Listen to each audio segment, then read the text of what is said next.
چشم آپ بعض دفعہ لکھتے ہیں کہ چشم بد دور، تو اس کا مطلب یہ ہے کہ کوئی ایسی چشم بھی ہوتی ہے جو بد ہوتی ہے؟ اور کیا مطلب ہے اس کا؟ میرے ذہن میں تو محاورہ بھی تو ہے، محاورہ چشم بدور محاورہ ہے کہ اللہ اس کو ہر بلی سے بچائے.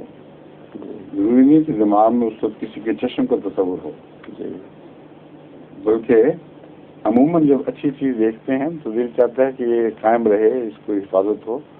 تو یہ محاورہ اصل میں یہ معنی رکھتا ہے. مگر چشم بد کے متعلق ویسے سوال کرنا تو اب کر لیں بے شک.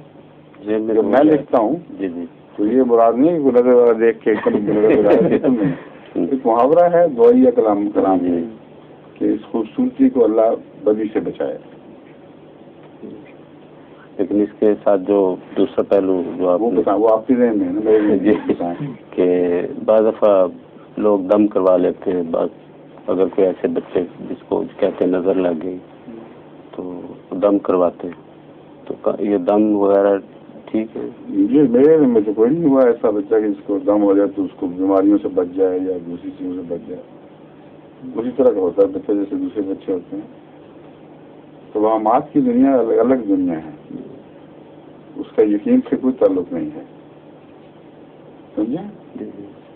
توہمات کی باتیں مختلف معیار کے لوگ مختلف وہموں میں مبتلا رہتے ہیں، اور سوسائٹیاں جتنی بھی توحید سے دور جاتی ہیں توہمات کا شکار ہو جاتی ہیں.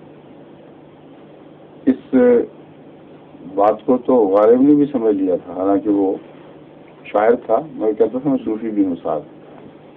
بعض جگہ اس کی صوفی ہونے کی شہادتیں بھی ملتی ہیں. کہتا ہے ہم مواحد ہیں، ہمارا کیش ہے ترک رسوم. امتیں جب مٹ گئیں اجزائے ایمان ہو گئیں. یعنی ہم تو مواحد لوگ ہیں، ہماری بنیادی اغراض اور مقاصد میں یہ بات داخل ہے. ہماری عادت سنت مستمرہ ہے ہماری، گویا کہ ہم رسوم کو توڑیں گے. یہ رسوم کی باتیں جو آپ کہہ رہے ہیں. کہتا واقعہ یہ ہے کہ جب امتیں مٹتی ہیں تب ایمان کے اجزاء بکھر کر کچھ یہاں چلے گئے کچھ وہاں چلے گئے، اور یہ بکھرے ہوئے جو اجزاء ہیں یہ امت کا بکھرا ہوا شیرازہ ہوتا ہے، اور اسی سے توہمات پیدا ہوتے ہیں.